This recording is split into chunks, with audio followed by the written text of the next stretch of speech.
Sveiki, pagaliau vėl pasistačiau trikoj, šį kartą dirbsiu tik garaže ir atėjo laikas pagaliau pradėti tvarkyti Rygos variklį.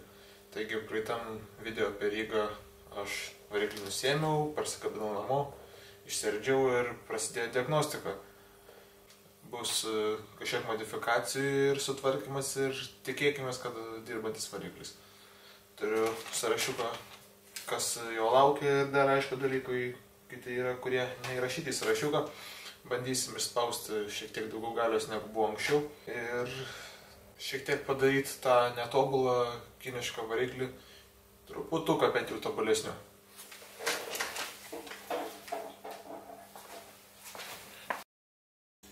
Išsiardžius visą cilindrą, kuo toliau aš to daugiau pamatau negražių dalykų.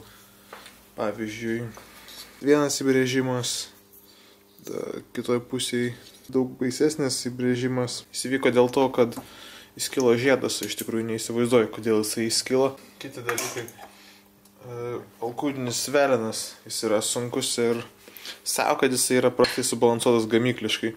Kita problema yra, kad latinis guolis yra labai siauras, niekas jo neprilaiko ir jis tiesiog laisvai gali slankioti ir manau, kad galbūt jisai pasislinkęs, tarkim, nuo švaistiklio į vieną pusę gali pasikreipti stūmoklis ir dėl to galbūt ir skilo žiedas, nors dabar jau nelabai sužinosim. Tai va, dėl to adatinį guolį pasikeisim į didesnį, kuris užims daugiau vietos ir manau tai turėtų jau padėti.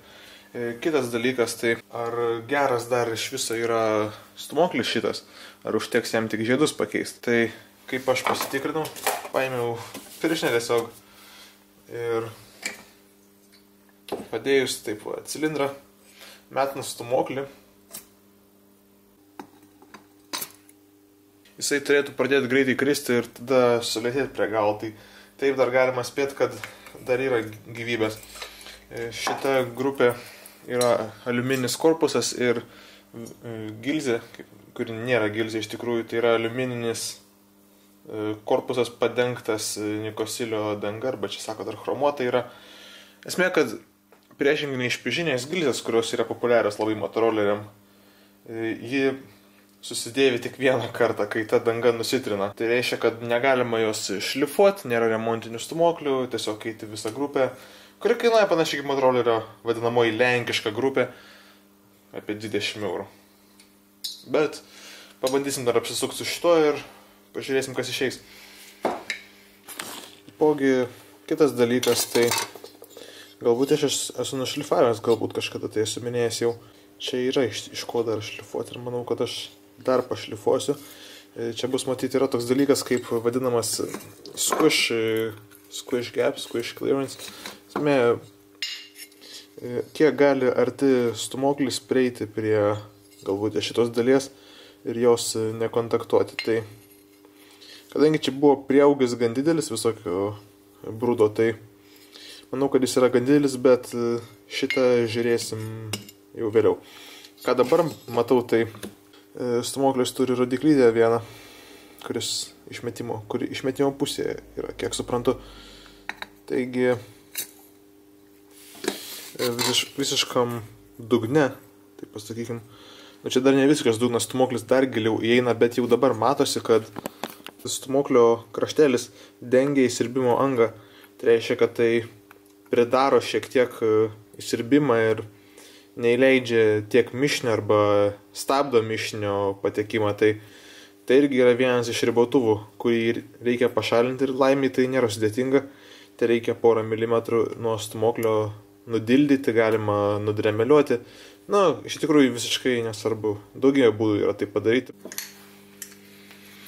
Stūmoklį nušveičiau, padariau va čia tokią įdubą. Taip pat dar vienas dalykas, jeigu žiūrit šitą video ir patys galvojat, kaip dabar reikės tą dalių krūvą vėl paversti į veikiantį variklį, tai rodiklytė ant stūmoklio turi būti nukreipta į išmetimo pusę. Tačiau irgi šitas dalykas, kad ir kiniškose varikliuose irgi tokiuose skiriasi kartais, tai reikia pasižiūrėti, kurioje pusėje yra žiedus fiksuojantis iškilimai. Taigi, toj pusėje bus žiedų tarpai, o žiedų tarpai turi būti siurbimo pusėje šito variklio. Dėl to ir šita išpjova yra siurbimo pusėje padaryta. Todėl kitas dalykas, tai turim kaip ir variklio skerspjūvį tokį. Čia visi paviršiai nelygus, matos ir metalo pritrūko truputį lygiai formai. Bet kas mane neramina, tai čia yra tie vadinami transfer ports ir blokai jie yra gerokai mažesni. Netgi matosi, kur tarpiniai yra atsispaudas toj vietoj. Ir va, ką mes turim, tai tokios negražybės. Tiek mes prarandam oro, kuris galėtų iš karterio keliauti į cilindrą, bet jis negali, nes čia va yra uždara, tai proto ribose galima tikrai šitą situaciją pagerinti. Aš pažymėsiu tai su markeriu, kur yra pridengta, kur neturėtų būti pridengta. Ir štai plius minus, koks yra potencialas lengviau orą prastumti į cilindrą ir ko gero išgauti šiek tiek daugiau galios, tai kadangi variklis yra išardytas, tai tuo ir pasinaudosiu. Čia išakės yra šiek tiek šitai pusė, bet irgi tokia pati idėja su dilde arba su dremeliu. Praplaitinam šitą vietą. Na, užstrigau kokį pusvalanduką, nes prieimą nelabai gerą turėjau ir įrankių taipogi, tai teko šiek tiek pavargti. Pagaliau jokios užkarpos nebėra, lygus paviršius. Nelygus paviršius, bet gražiai naina. Nebėra pribojimo, taigi paimsiu kitą dremelio antgalį ir tada išlyginsiu labiau.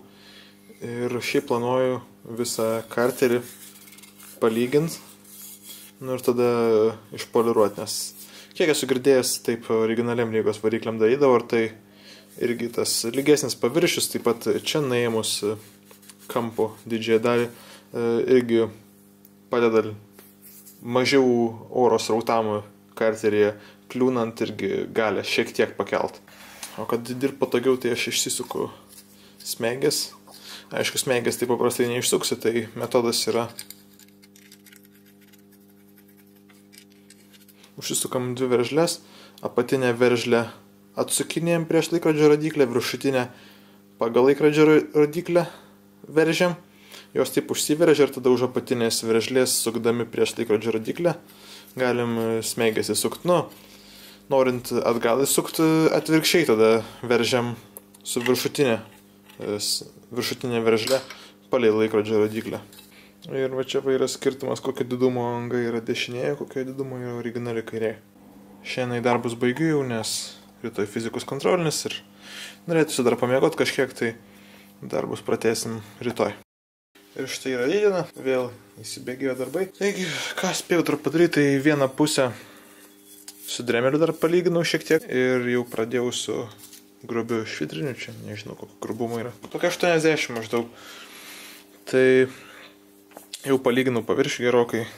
Šitas va, briaunas užapvalinau. Dabar su stambiu švitriniu praeisiu su smulkiu švitriniu, pabandysiu dar kažkiek nupoliruoti. Panašu, kad šitą betvarkę pagaliau artėja prie pabaigos. Daug metalo drožlių pakankamai. Taigi, iš pradžių pašveičiau tuo 80 grubumo švitriniu poverium, tada 40 va čia va, toksai ir kažkur apie 400, paskui dar praėjau. Na ir tada greitai populiaravau. Greitai tai čia relatyvus pasakymas yra, nes šitas reikaliukas 2 valandas užtruko maždaug. Ir aišku, čia dar galima išgauti visiškai veidroduką, bet aš jau esu pakankamai patenkintas ir be to turiu tik šitokį antgalį poliravimui ir su juo prieimas labai ribotas yra, negali visur užeiti, bet rezultatu esu plius minus patenkintas ir galima toliau darbus bus tęsti. Viską labai reikia kruopščiai įsiplauti, kad metalo dulkių niekur neliktų. Tai kas dėl bloko, tai viską galima plauti su bet kokiu varikliu valikliu, ten kur purškiami būna. Tipo toksai labai viskas gerai atsiplauna.